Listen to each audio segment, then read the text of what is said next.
बिस्मिल्लाहिर्रहमानिर्रहीम। हज़रत इमाम मुस्लिम रज़ी अल्लाह अन्हु इस्लामी तारीख की सबसे ज्यादा काबिल एहतराम शख्सियात में से एक हैं।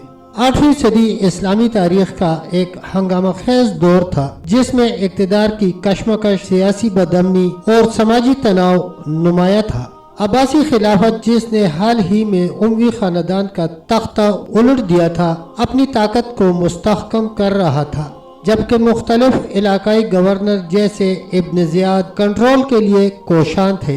इस अफरा तफरी के दरमियान हजरत इमाम मुस्लिम रदियल्लाहु अन्हु खामोशी से एक मुमताज आलम और सूफी की हैसियत से अपना नाम रोशन कर रहे थे।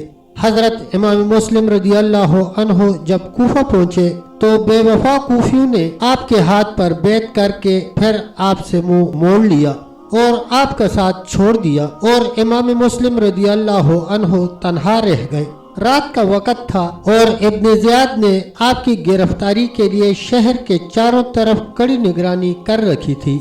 हजरत इमाम मुस्लिम रदियल्लाहु अन्हु भूखे प्यासे एक मस्जिद में बैठे रहे। रात को बाहर निकले, रास्ते का इल्म न था। दिल में कहते जाते थे, अफसोस हुसैन से छुटे और दुश्मनों में गिरे। न कोई हमदम है कि राज दिल से, न कोई कासिद है कि हुसैन को हमारी खबर करे। इसी तरह हैरान व परेशान एक महल्ले में फिर रहे थे।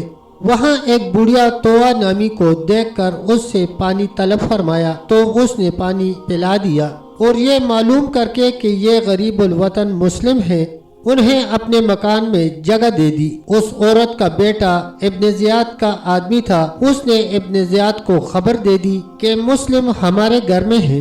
इब्न ज़ियाद ने अपनी फौज भेज दी जिसने बुढ़िया के मकान का मुहासरा कर लिया और चाहा कि हजरत मुस्लिम रदियल्लाहु अन्हु को गिरफ्तार करे।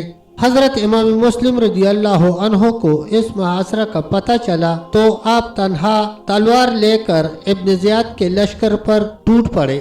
जैसे शेर बबर बकरियों के गला पर हमला आवर होता है, आपके हमले से दिल आवरों ने दिल छोड़ दिए और बहुत से आदमी जख्मी हुए और बहुत से मारे गए।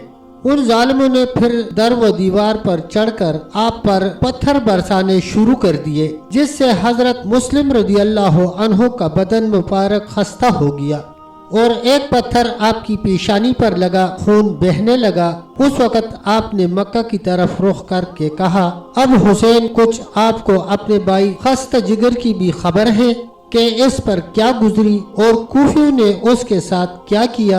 अफसोस मेरे हाल जार की आपको खबर कौन पहुंचाए और कौन आपको यहाँ आने से रोके। इसी असना में एक और पत्थर आकर आपके लबे दंदान पर लगा, मुंह से खून जारी हुआ, दाढ़ी मुबारक रंगीन हो गई तो अब मजबूर होकर एक दीवार से टेक लगाकर बैठ गए कि एक नामर्द ने घर में से आकर आपके सर पर तलवार मार दी, जिससे ऊपर का होंठ कट गया। आपने उसी हाल में उस बुज़दिल को जहन्नम वासिल कर दिया और फिर दीवार से तकिया लगाकर बैठ गए और फरमाने लगे, इलाही, मैं इस वक्त प्यासा हूँ। आपकी ये फरियाद सुनकर वही बुढ़िया घर में से पानी लाई और आपको दे दिया। आपने मुंह से लगाया मगर उसमें खून मिल गया, इसलिए आपने फेंक दिया। बुढ़िया ने दोबारा दिया, वो भी खून आलूद हो गया। फिर से 12 दिया, उसमें आपके दांत मुबारक निकलकर गिर पड़े। बस आपने प्याला हाथ से रख कर फरमाया, खुदा को मंजूर ही नहीं। पीछे से किसी ने नेजा मारा जो पुश के पार हो गया। आप सरंगू हो गए। जालिमों ने दौड़कर पकड़ लिया और आपको इब्न ज़ियाद के पास ले आए। इब्न ज़ियाद बदनहात ने हुक्म दिया कि इन्हें छत पर से जाकर कत्ल किया जाए। चुनाचे एक जालिम इब्न बगीर आपका हाथ पकड़कर आपको छत पर ले गया। हजरत मुस्लिम जाते हुए दुरूद पढ़ते और कहते जाते, अल्लाहुम्मा अहकुम बैनना व बैन कौमिना बिल हक। जब छत पर पहुँचे तो नीचे देखा कि अहले कूफा जमा होकर देख रहे हैं।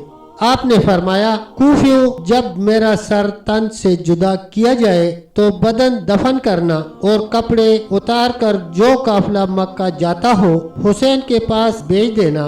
اور میرے بچوں پر رحم کرنا۔ پھر مکہ کی طرف رخ کر کے کہا السلام علیکم یا ابن رسول اللہ، بھائی یہاں کی آپ کو کیسے خبر کریں، ہرگز ادھر کو آپ عزم سفر نہ کریں۔ اتنے میں ظالم قاتل نے آپ کا سر مبارک تن اطہر سے جدا کر دیا۔ انا للہ و انا الیہ راجعون۔ تب تک دوستو اتنا ہی، ملتے ہیں انشاءاللہ ایک اگلی ویڈیو کے ساتھ، تب تک کے لیے اللہ حافظ، اللہ نگہبان۔